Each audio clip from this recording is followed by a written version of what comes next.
The mirror in the bridal suite reflected a woman Olivia Carter no longer recognized. Through the fog of post-operative pain medication, she touched the surgical tape still visible beneath her strapless gown's neckline. 6 weeks of healing. 6 weeks of sleeping upright, of swallowing back screams during physical therapy, of watching her body transform into something she hoped Tyler would worship. The cathedral bells began their processional chime, and her maid of honor, Rebecca, appeared in the doorway, face drained of color, phone trembling in her hand. "Liv, he's not here." 4 words. 23 letters. The complete demolition of everything Olivia Carter had rebuilt herself to become. Outside, 300 guests whispered behind programs decorated with their engagement photo. The one where Tyler's hand rested possessively on her waist, where her smile hadn't yet learned to calculate its worth in cup sizes and symmetry. Olivia Marie Carter ***, born April 12, 1994, in Greenwich, Connecticut, had spent her entire life as the forgettable middle daughter in a family where beauty was currency and visibility was survival. Her older sister, Vanessa, had inherited their mother's angular cheekbones and natural grace. Her younger sister, Chloe, possessed the effortless charm that made strangers want to confess their secrets. Olivia had been the studious one, the reliable one, the one who organized everyone else's triumphs while occupying the comfortable shadows. She'd met Tyler James Harrington, born August 3, 1992, in Boston, Massachusetts, at a corporate networking event in Manhattan 3 years prior. He was a hedge fund analyst with the kind of confidence that came from generations of old money and prep school legacy admissions. She was a mid-level marketing coordinator who'd clawed her way to adequacy through night school and unpaid internships. He'd approached her at the open bar, and she'd mistaken his attention for genuine interest rather than the calculated selection of someone non-threatening, someone who would be grateful. Their courtship had been a masterclass in subtle diminishment. Tyler never said her body wasn't enough, he simply lingered too long on Instagram models, made thoughtful noises when his mother mentioned Vanessa's natural elegance, suggested gym memberships as birthday gifts. He proposed on a yacht in the Hamptons, surrounded by his friends and their wives who all seemed to share the same personal trainer and plastic surgeon. The ring was substantial. The conditions were invisible.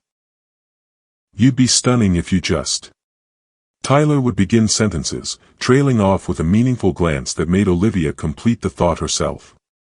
If she just lost 10 pounds. If she just dressed more provocatively. If she just tried harder to be the woman he could show off rather than explain. The breast augmentation consultation had been Tyler's idea, wrapped in the language of empowerment. "I just want you to feel confident on our wedding day, babe. You deserve to feel like the most beautiful woman in the room." Dr. Morrison's office in Manhattan had smelled of antiseptic and expensive leather. The before and after photos in the consultation room all showed women transformed from forgettable to unforgettable, as if self-worth could be measured in cubic centimeters of silicone. Olivia had signed the consent forms with hands that shook, telling herself this was investment, not capitulation. Tyler had paid for the procedure. A $15,000 gift that felt simultaneously generous and transactional. He'd held her hand before the anesthesia took hold, kissed her forehead, and whispered, "This is going to change everything." The recovery had been brutal. The drains, the compression garments, the stabbing pain every time she moved. Tyler had visited once, winced at the bruising, and suggested she heal at her parents' house where her mother could help. He'd been busy with bachelor party planning, with work emergencies that always seemed to occur during her physical therapy appointments. Now, standing in this bridal suite at St. Michael's Cathedral, Olivia's new body felt like a costume she couldn't remove. The dress had been altered 3 times to accommodate her changed proportions. The photographer had spent an extra hour on close-ups of her décolletage, as if this was the story's headline. Rebecca, her college roommate and the only bridesmaid who'd known her before Tyler, stood frozen in the doorway with news that made the surgical pain feel like a mercy. "What do you mean he's not here?" Olivia's voice emerged strange and distant, as if someone else was speaking through her mouth. Rebecca's eyes filled with tears. The groomsman just told me. Tyler left a note with the officiant. He's gone. The Connecticut suburbs of Olivia's childhood had been a place where women's worth was assessed and reassessed with the efficiency of livestock auctions. Her mother, Patricia Carter, had been a pageant queen in the 1980s, Miss Connecticut, first runner-up to Miss America. Every meal in the Carter household had been calibrated for maximum nutritional efficiency and minimum caloric impact. Every outfit had been selected to either celebrate or disguise.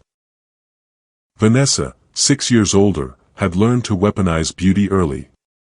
By 16, she was dating college seniors.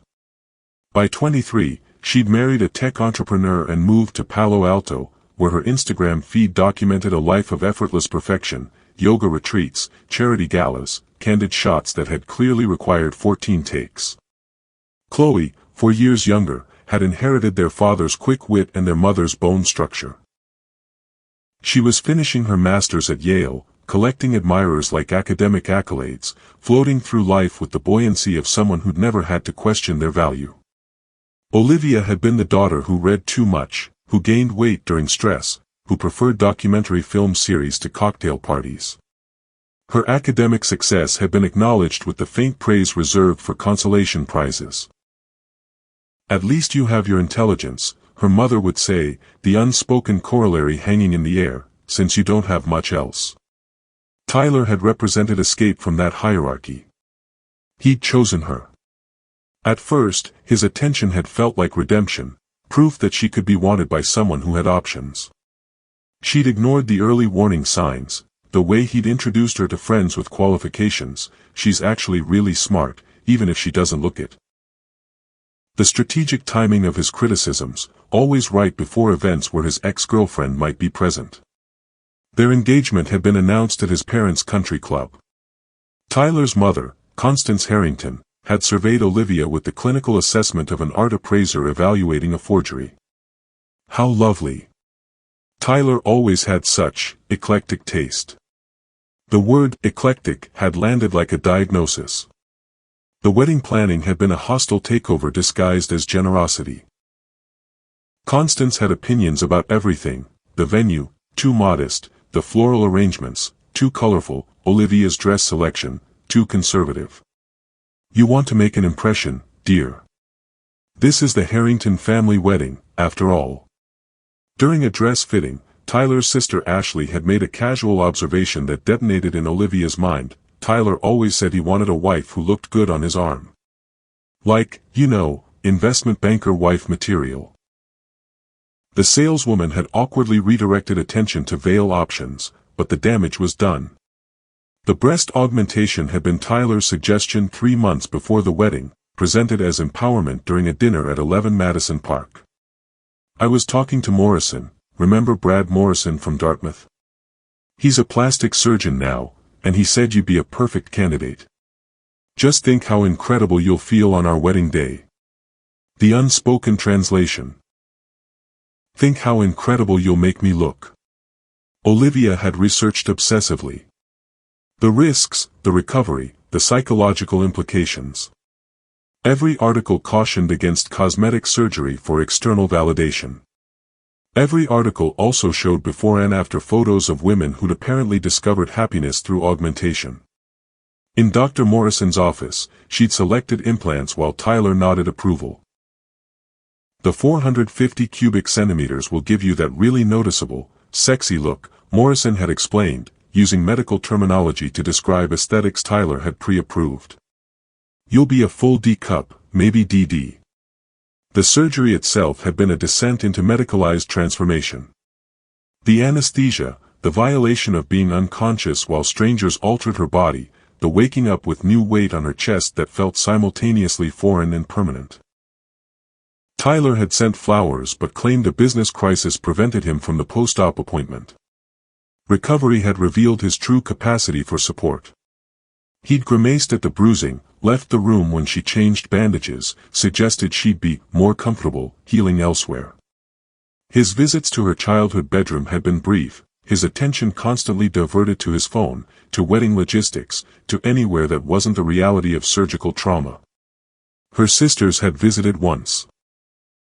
Vanessa had made thoughtful noises about investment in yourself while photographing the moment for her Real Talk Instagram series. Chloe had been more direct. Jesus, Liv. Did he actually ask you to do this? It was my choice, Olivia had insisted, believing it. The weeks before the wedding accumulated warning signs like thunderclouds on a summer horizon. Tyler's communication became sporadic. Texts arriving at 2 a.m. with vague explanations about client dinners, phone calls answered in whispers from locations he couldn't quite specify.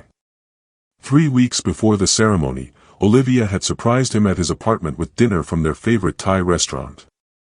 She'd used the key he'd given her 6 months prior, planning a romantic evening despite still being in surgical compression garments under her dress. The apartment was dark, but his laptop sat open on the kitchen counter. She shouldn't have looked. She'd tell herself this thousands of times afterward. But the screen was illuminated with a Facebook Messenger conversation, and her name appeared in the preview text. Natural curiosity became justified, investigation became horrifying discovery. The conversation was with Tyler's college ex-girlfriend, Madison. The messages scrolled back months, flirtatious banter that evolved into explicit planning. Madison had recently gone through a divorce.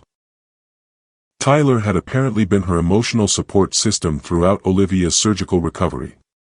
One message destroyed Olivia's remaining illusions, just 3 more weeks and I'll be free. The wedding is just a formality, her family's already paid for everything. After the honeymoon, I'll figure out how to end it gracefully. I can't believe I almost married someone so mediocre when you were out there the whole time. Madison's response. Your terrible face with tears of joy, but seriously, does she know you're only marrying her because you got backed into it? Your mom will lose her mind when you divorce. Tyler, the surgery was supposed to make her hotter, but honestly, it just makes her look desperate. Like putting a spoiler on a Honda Civic. But yeah, my mom's already talking about how quickly we can annul based on fraud or whatever. Apparently there's precedent if you can prove deception. Olivia had stood in that kitchen, Thai food growing cold, reading evidence of her complete objectification. Tyler wasn't planning a life with her. He was planning an exit strategy that positioned her as the problem, the inadequate woman who tried to surgery her way into his league and still fallen short. She'd replaced the laptop exactly as she'd found it, left the food on the counter, and driven home in a fugue state. The logical response would have been immediate confrontation, cancellation, public exposure. But shame had its own gravity. Olivia told no one. Instead, she'd convinced herself she'd misunderstood, that the messages were some kind of crude joke between ex-lovers, that Tyler would never actually abandon her at the altar. The rehearsal dinner had been a performance of intimacy. Tyler had given a speech about finding his soulmate, about how Olivia completed him in ways he'd never imagined possible. His hand had rested on her lower back, proprietary and hollow. She'd smiled through champagne toasts while mentally cataloging escape routes. That night, alone in her hotel room, Olivia had stood naked before the mirror examining her augmented breasts, the scars still pink, the shape still settling. She'd spent $15,000 and months of pain transforming her body for a man who described her as a Honda Civic with a spoiler. The metaphor was particularly cruel because it was accurate. She tried to modify something fundamental about herself to meet someone else's aesthetic standards, and the modification had only highlighted the original inadequacy. She should have called off the wedding. She should have exposed Tyler to his family, to their guests, to anyone who would listen. But the deposits were non-refundable. The guests had already traveled. Her family had already endured her sister's perfect weddings. Olivia's cancellation would just confirm Patricia's unspoken assessment that her middle daughter couldn't even execute a marriage correctly. So she'd swallowed the knowledge like poison and waited for the ceremony, some part of her still hoping Tyler would experience a conversion, that he'd see her walking down the aisle and remember why he proposed, that love could retroactively justify the transaction. The wedding morning had been a series of mechanical preparations. Hair twisted into an updo that required 40 bobby pins and industrial-strength hairspray. Makeup applied in layers that transformed her face into a porcelain mask. The dress, ivory silk with a plunging neckline designed to showcase her new silhouette, had required 2 assistants to maneuver. Olivia had stood in the bridal suite at St. Michael's Cathedral, surrounded by bridesmaids who kept asking if she was nervous in the excited way that expected a positive answer.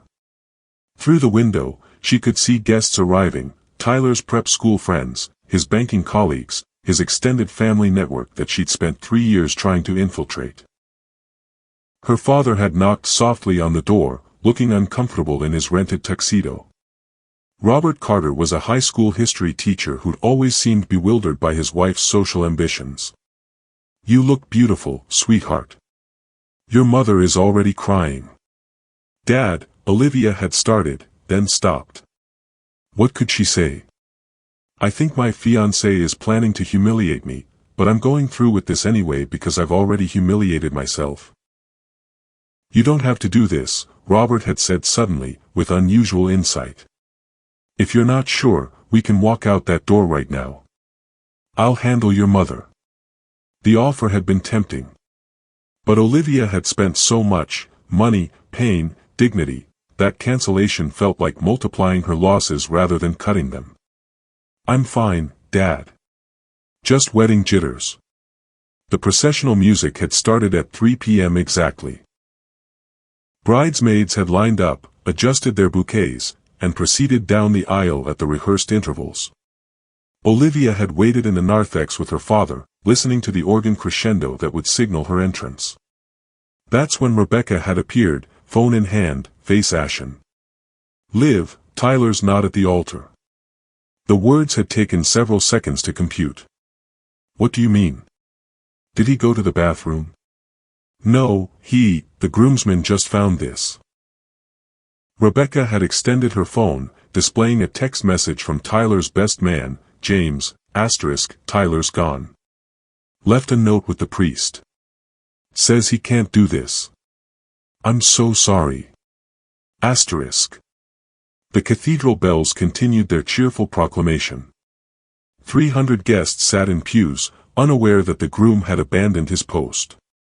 Olivia's father had gripped her arm, steadying her as the implications detonated through her central nervous system. "I need to see the note," Olivia had said, voice mechanical. Rebecca had looked uncertain. "Liv, maybe you should just." "I need to see it." The note was with Father Patrick, the officiant, who'd looked genuinely distressed when they'd burst into the sacristy. "Miss Carter, I'm so very sorry. Mr. Harrington left this about an hour ago and said he needed to handle something urgent. I assumed he'd return, but..." The note was on St. Michael's stationery, Tyler's handwriting rushed but legible.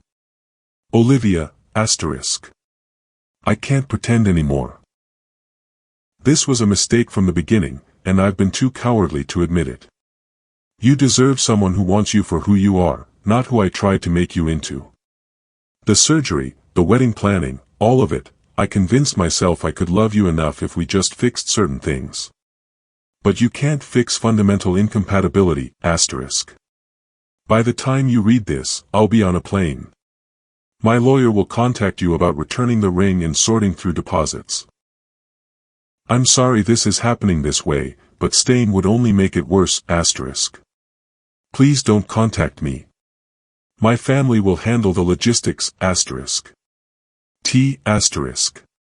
The note had contained no acknowledgement of the months of pain, the surgical trauma undertaken for his approval, the complete destruction of her dignity in front of everyone who mattered. It was a corporate memo announcing downsizing, devoid of responsibility or remorse. Olivia had read it 3 times while the cathedral bells continued their oblivious celebration.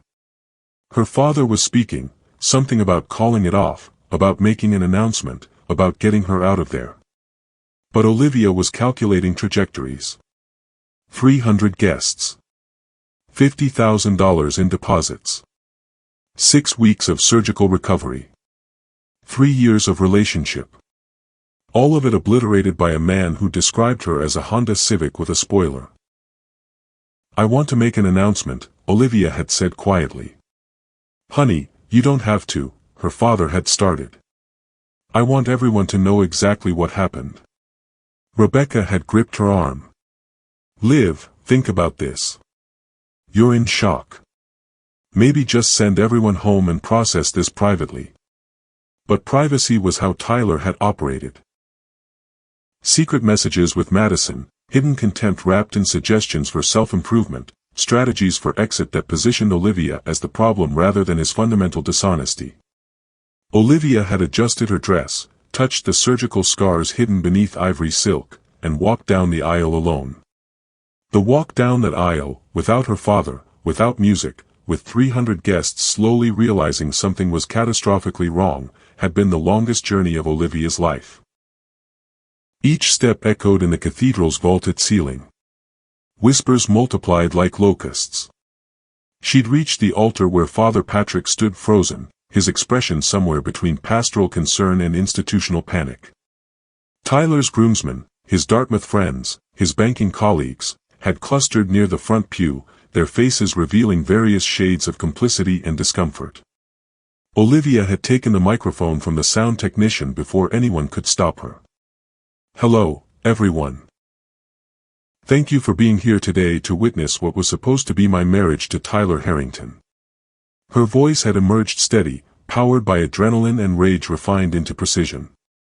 "Unfortunately, Tyler has decided not to attend his own wedding. He left about an hour ago, presumably to catch a flight to wherever men go when they lack the courage to end relationships like adults." The cathedral had erupted in gasps and frantic whispers. Olivia had continued, riding the momentum of public exposure. "Many of you have watched me change over the past few months. You might have noticed my new silhouette." She gestured to her chest with clinical directness. "I had breast augmentation surgery 6 weeks ago. The recovery was brutal: drains, compression garments, physical therapy, months of pain." Tyler suggested the procedure. "He said it would make me more confident for our wedding day. What he didn't mention was that he'd been planning to leave me the entire time." In the third row, Constance Harrington had stood abruptly, her face contorted with mortification. "This is completely inappropriate. You're clearly hysterical. Someone needs to know, Mrs. Harrington. Protect your son's reputation. Make me disappear so the Harrington family doesn't have to acknowledge that your son convinced his fiancée to undergo surgical modification and then abandoned her at the altar." The microphone had given Olivia a power she'd never experienced. 300 people couldn't look away, couldn't change the channel, couldn't dismiss her as forgettable. "I found messages between Tyler and his ex-girlfriend Madison 3 weeks ago. He called me mediocre. He said the surgery made me look desperate. He described me as a Honda Civic with a spoiler, his exact words. He's been planning to divorce me shortly after the wedding, apparently with your assistance, Mrs. Harrington, since you've already consulted lawyers about annulment strategies." Constance had gone rigid, her social armor cracking visibly. Around the cathedral, phones had emerged, guests recording this implosion in real time, undoubtedly already uploading to social media. "So Tyler's not here today because he's a coward. But I'm here. And I want all of you to know exactly what happened, so that when you see him at whatever country club or networking event, you remember this moment. You remember that he convinced someone who loved him to surgically alter her body, and then fled rather than face the consequences of his manipulation." Father Patrick had attempted to interject, something about healing and forgiveness, but Olivia had continued. "I'm not asking for sympathy. I made choices too. I chose to believe someone who never actually valued me. I chose surgery over self-respect. I chose to ignore warning signs because canceling would have been embarrassing." She'd paused, surveying the congregation. "But Tyler chose cruelty. He chose deception. And he chose to destroy me in the most public, humiliating way possible. So I'm returning the favor. She'd set the microphone down on the altar with deliberate care, gathered her train, and walked back down the aisle. The congregation had parted like she was radioactive. Her father had been waiting near the doors, tears streaming down his face, and had wrapped her in an embrace that smelled like Old Spice and unconditional love. The wedding reception, the $50,000 celebration at the Plaza Hotel, had proceeded without a bride or groom. Olivia had learned later that her mother had made an announcement about unforeseen circumstances, and encouraged guests to enjoy the meal and open the bar that was already paid for. The Harrington family had left immediately, threatening legal action about defamation. But Olivia had gone home to her apartment, still wearing her wedding dress, and had systematically documented everything. The first week after the non-wedding, Olivia had existed in a fugue state of administrative logistics and emotional numbness. Canceling honeymoon reservations. Returning wedding gifts. Fielding calls from distant relatives who'd seen the viral videos of her altar announcement. The videos had spread with the velocity of public humiliation, clips titled, "Bride Destroys Groom Who Left Her at Altar," and "Woman Exposes Ex-Fiancé's Manipulation." Commentary had divided predictably. Half celebrating her courage, half criticizing her for airing private grievances publicly. Tyler had remained silent, his social media accounts deleted, his whereabouts unknown. On day 8, Olivia had discovered Marcus Aurelius. She'd been packing up Tyler's belongings, the clothes he'd left at her apartment, the books he'd never read, the evidence of 3 years she'd wasted, when she'd found a copy of Meditations on his nightstand. A gift from his father, apparently, with an inscription about Harrington men and philosophical tradition. Olivia had opened it randomly to a passage, asterisk, "You have power over your mind, not outside events. Realize this, and you will find strength." Asterisk. The words had detonated something fundamental in her consciousness. For 3 years, she'd given Tyler power over her mind, her self-assessment, her body, her choices. The surgery had been the ultimate capitulation. Literally altering her physical form to meet someone else's aesthetic standards. She'd spent that night reading, highlighting, absorbing Stoic philosophy like medicine. The dichotomy of control. The practice of negative visualization.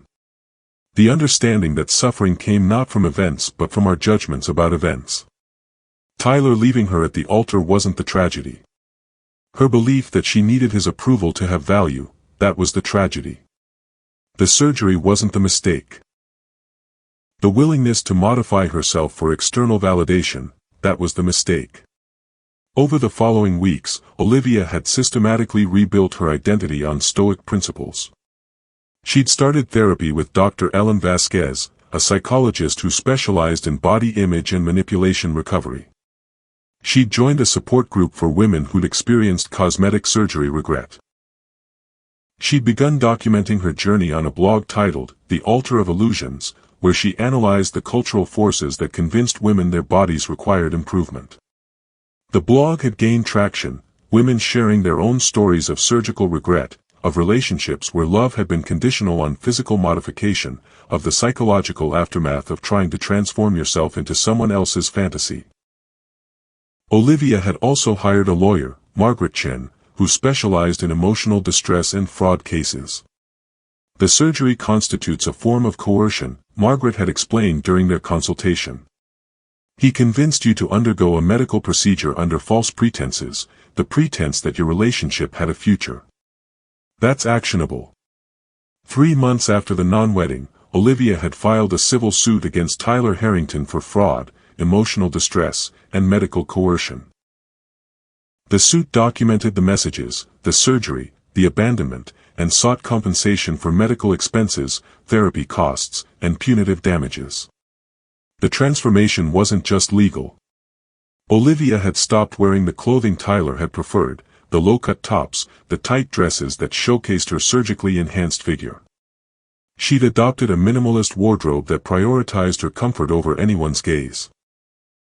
She'd cut her hair short, donated the engagement ring to a domestic violence fundraiser, and blocked every mutual acquaintance who'd remained silent about Tyler's betrayal. Marcus Aurelius had written, "The impediment to action advances action. What stands in the way becomes the way." Tyler's abandonment had become Olivia's liberation. Every night, she'd practice negative visualization. Imagining the marriage actually happening, imagining years of subtle diminishment, imagining the slow death of pretending to be someone she wasn't. The altar had been mercy disguised as humiliation. 6 months after the non-wedding, Tyler's lawyer had requested a settlement meeting. Margaret Chen had called with the update, her voice carefully neutral. "They're offering $50,000, full medical expenses plus therapy costs. But there's a condition. You sign an NDA agreeing to never discuss the relationship publicly."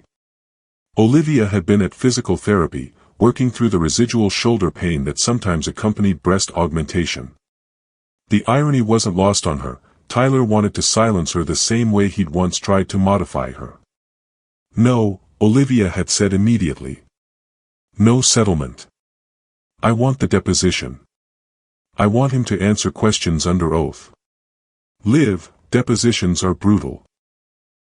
He'll have counsel preparing him to deflect, to minimize, to position everything as mutual misunderstanding. And his family has resources, they can drag this out for years." "Good. Let them. I have time." The deposition was scheduled for a conference room at Margaret's law firm in Manhattan. Olivia had prepared obsessively, reviewing every text message, every email, every piece of evidence documenting Tyler's manipulation. She'd practiced with Margaret, anticipating the defense's strategy. That Olivia had chosen surgery independently, that Tyler's departure was simply cold feet rather than calculated cruelty, that her public altar announcement constituted defamation. The night before the deposition, Olivia had sat in her apartment reading Marcus Aurelius. "Begin each day by telling yourself, today I shall be meeting with interference, ingratitude, insolence, disloyalty, ill will, and selfishness. Tyler would bring all of those qualities tomorrow. But she would bring something more powerful, the truth, documented and undeniable." She'd also written a letter, not to Tyler, but to herself. The woman she'd been 6 months ago, standing in that bridal suite, touching surgical scars and believing her modified body would finally make her lovable. "Dear Olivia, *. You think you're not enough. You think if you could just change this one thing, your chest, your weight, your personality, someone would finally choose you permanently. But here's what you don't understand yet, the people who make you feel inadequate will never be satisfied. You could transform yourself completely and they'd still find new insufficiencies to catalog, *. Tyler leaving you at the altar is the best thing that will ever happen to you. It will feel like annihilation. You'll spend weeks unable to shower without crying, unable to look at your surgical scars without rage. But eventually, you'll realize he gave you a gift, evidence. Undeniable, public evidence of who he actually was beneath the charm, *. You're going to be okay. Better than okay. You're going to become someone who doesn't need external validation to know her worth. You're going to help other women avoid the altar of illusions, the place where we sacrifice ourselves to someone else's aesthetic standards, *. The surgery can't be undone. Those scars are permanent. But they'll become evidence of survival rather than shame. Every morning when you look in the mirror, you'll remember, I survived this. I'm stronger because of this. I'll never again give someone else power over how I define myself, *. With love and hard-won wisdom, *. Your future self, *. The deposition took place in a sterile conference room on the 34th floor of a Manhattan high-rise. Floor-to-ceiling windows framed a cityscape that felt appropriately indifferent to human drama. Tyler had arrived with 2 attorneys. His family's personal lawyer and a specialist in defamation defense. He looked thinner, older, his prep school confidence replaced by calculated caution. He didn't look at Olivia when he entered, didn't acknowledge her presence beyond a slight tightening around his eyes. The court reporter had set up recording equipment. Margaret Chen had organized documents in neat folders. Tyler's lead attorney, Richard Caldwell, had begun with procedural formalities, stating names, case numbers, the date. Then Margaret had started questioning. "Mr. Harrington, when did you first suggest to Ms. Carter that she undergo breast augmentation surgery?" Tyler had glanced at Caldwell, who'd nodded permission. "I never suggested it. We discussed it mutually. I have text messages here that tell a different story." Margaret had produced printed transcripts. "January 14th, you wrote, 'Brad Morrison said you'd be a perfect candidate. Just think how incredible you'll feel on our wedding day.' That's not mutual discussion. That's suggestion. I was being supportive.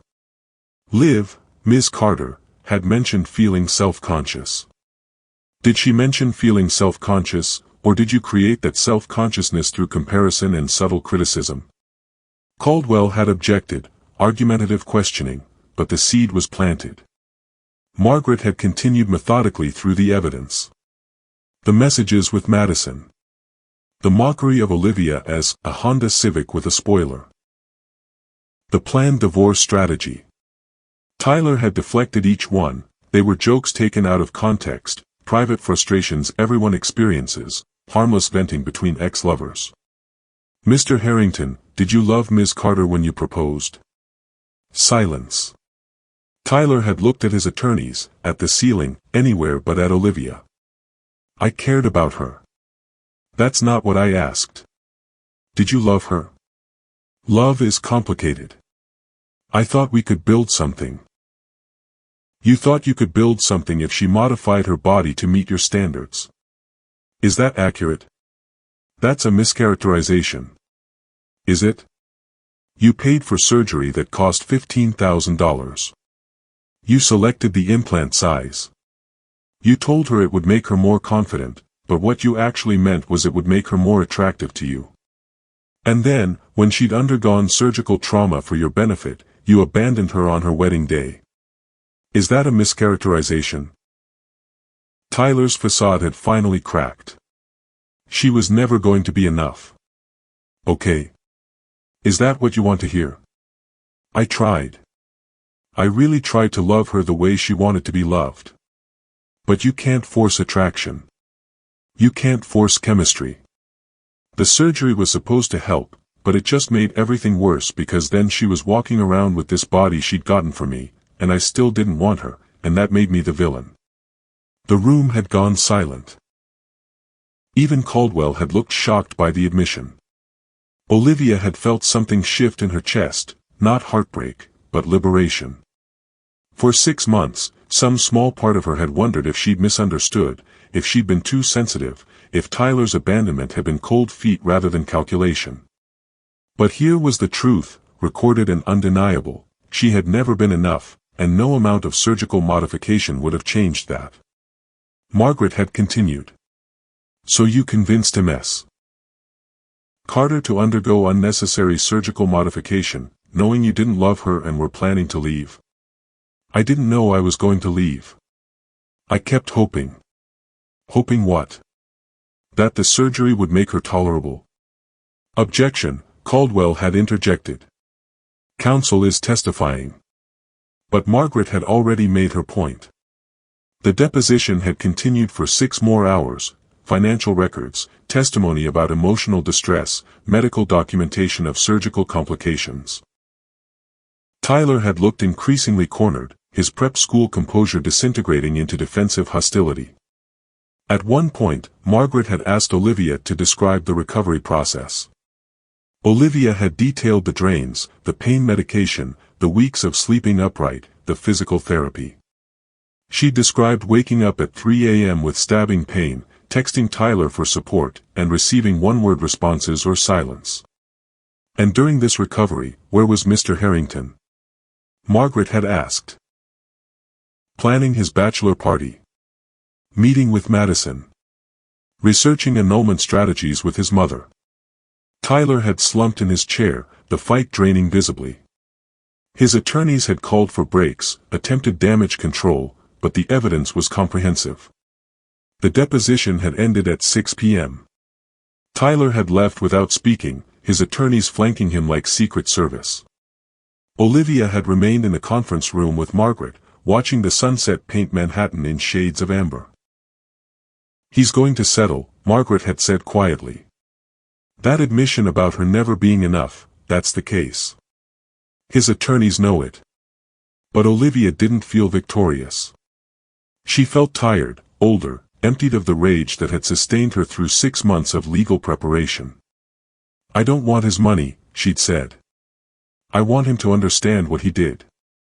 Some people never understand. Some people go through their whole lives causing damage and never accepting responsibility." Olivia nodded, thinking about the Stoics. You couldn't control other people's understanding. You could only control your own response, your own recovery, your own refusal to let their damage define you. The settlement came 3 weeks later, $250,000, no NDA, and a written apology acknowledging Tyler's manipulation and fraud. The apology was corporate and passionless, drafted by lawyers, but it existed in writing. Olivia had it framed. The money had gone to multiple causes: breast explantation surgery for women who regretted their augmentation, a scholarship fund for women escaping manipulative relationships, and therapy coverage for the support group she'd started attending. Olivia had kept only enough to cover her own explantation procedure. Dr. Sarah Kim, a specialist in reconstructive surgery, had explained the process. Removing the implants, addressing scar tissue, allowing her chest to heal into whatever shape it naturally took. Some women keep their augmentation and reclaim it as their own choice, Dr. Kim had said during the consultation. Others need physical removal to complete the emotional healing. Neither is wrong. Olivia had chosen removal.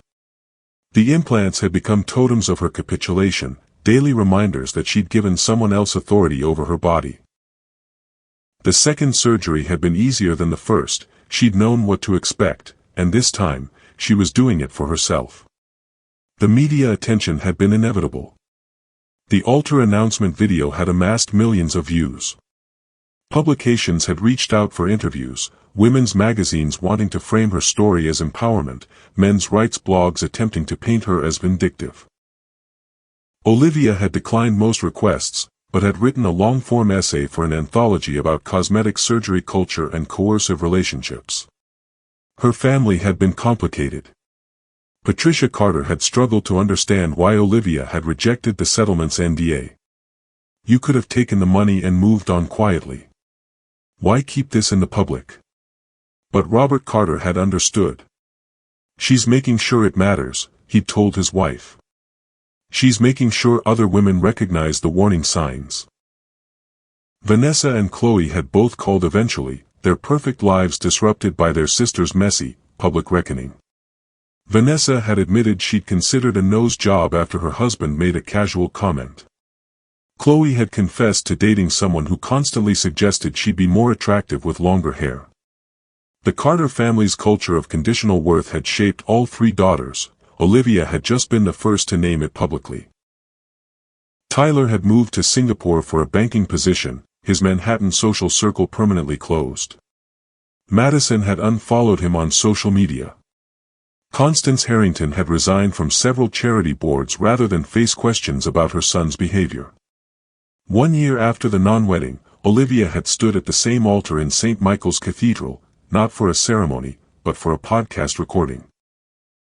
She'd started the Altar of Illusions podcast, interviewing women about the ways they'd modified themselves for external approval, weight loss surgeries pursued for partners who'd leave anyway, career changes to accommodate relationships that dissolved, personality adjustments that eroded identity. The cathedral had offered the space for symbolic closure. Standing where she'd once announced Tyler's betrayal, Olivia had recorded an episode about Stoic philosophy and self-worth. Marcus Aurelius wrote, "Reject your sense of injury and the injury itself disappears," she'd said into the microphone. For months, I understood this intellectually but not emotionally. I knew Tyler's abandonment was about his character, not my value. But I still felt injured. I still carried the wound. She'd paused, looking at the pews where 300 guests had witnessed her public destruction. The injury disappeared when I stopped needing Tyler's version of events to make sense. He thinks I was never enough. He thinks the surgery was a desperate attempt to reach his standards. He's entitled to that narrative. But it's not mine. My narrative is, I survived coercion. I escaped a future of conditional love. I learned that the only person whose standards matter are my own. The podcast had developed a following, women recognizing their own stories in Olivia's, men confronting their own complicity in appearance-based culture. Olivia had received thousands of messages, some grateful, some angry, some from women considering similar surgeries who'd reconsidered after hearing her story. She'd also received hate mail. Men who called her bitter, vindictive, unable to take responsibility. Women who accused her of ruining cosmetic surgery for those who genuinely chose it. Internet strangers who diagnosed her with personality disorders based on 15-minute podcast segments. But Olivia had learned to practice the stoic discipline of indifference to external judgment. She couldn't control how others interpreted her story. She could only control her response, and she chose to continue speaking, to continue documenting, to continue offering alternative narratives to women drowning in appearance-based culture. Her chest had healed from the explantation surgery. The scars remained, 2 thin lines beneath each breast, evidence of transformation undertaken and reversed. Olivia no longer wore low-cut clothing to showcase or hide. She wore what felt comfortable. Some days that was turtlenecks. Some days that was tank tops. The consistency was no longer performing for anyone's gaze. She'd started dating again, cautiously, with clear boundaries. The first time a man suggested she'd look better with makeup, she'd ended the date immediately. The first time someone commented positively on her body, she'd assessed whether the comment was appreciative or proprietary. She'd developed a sensitivity to coercion, a radar for men who viewed women as improvement projects. Eventually, she'd met David, a philosophy professor who'd found her podcast through academic channels. Their first conversation had lasted 6 hours, covering stoicism, Kant's categorical imperative, and whether suffering was necessary for wisdom. He'd never commented on her appearance except to note that she seemed comfortable in her own skin, which was the most attractive quality anyone could possess. But Olivia wasn't in a hurry. She'd learned that being alone was preferable to being with someone who made her feel insufficient. She'd learned that love shouldn't require modification, physical or otherwise. She'd learned that the person she needed to satisfy was herself. And that person had very different standards than the ones she'd internalized from 3 years with Tyler Harrington. Olivia's story raises questions that echo beyond her specific experience. When does self-improvement become self-erasure? Where's the line between making changes for yourself and making changes to satisfy someone else's vision? How many women have undergone surgical, emotional, or psychological modifications to fit into relationships that were never going to accept them as they were? If you'd been in Olivia's position, reading those messages 3 weeks before your wedding, would you have cancelled? Or would you have done what she did, gone through with preparations while hoping for a different ending? And in the aftermath of the altar abandonment, would you have made the public announcement or quietly disappeared? What about Tyler's perspective? He claimed he tried to love her, that attraction can't be forced. Is that fair, or is it simply an excuse for stringing someone along while collecting exit strategies? At what point does trying to make it work become cruelty? Consider your own relationships, the times you've modified yourself for someone else's approval, the times someone has modified themselves for yours. Were those changes authentic growth or performative transformation? And how can you tell the difference? These are uncomfortable questions without clean answers. But they're worth asking, because the altar of illusions isn't just a wedding that didn't happen. It's every moment we sacrifice our authentic selves to meet someone else's aesthetic, emotional, or psychological standards. If this story resonated with you, if you've experienced coercion disguised as support, or modification disguised as self-improvement, please share your perspective in the comments. What would you have done differently? What do you wish someone had told you before you made changes for the wrong reasons? And if you know someone considering cosmetic procedures or major life changes for a partner's approval, share this story with them. Not as judgment, but as evidence that the only standards worth meeting are your own. Subscribe for more stories exploring the invisible contracts we sign in relationships, and the courage required to renegotiate or cancel them entirely. Hit the notification bell, because these conversations matter, and your perspective is part of the solution. ****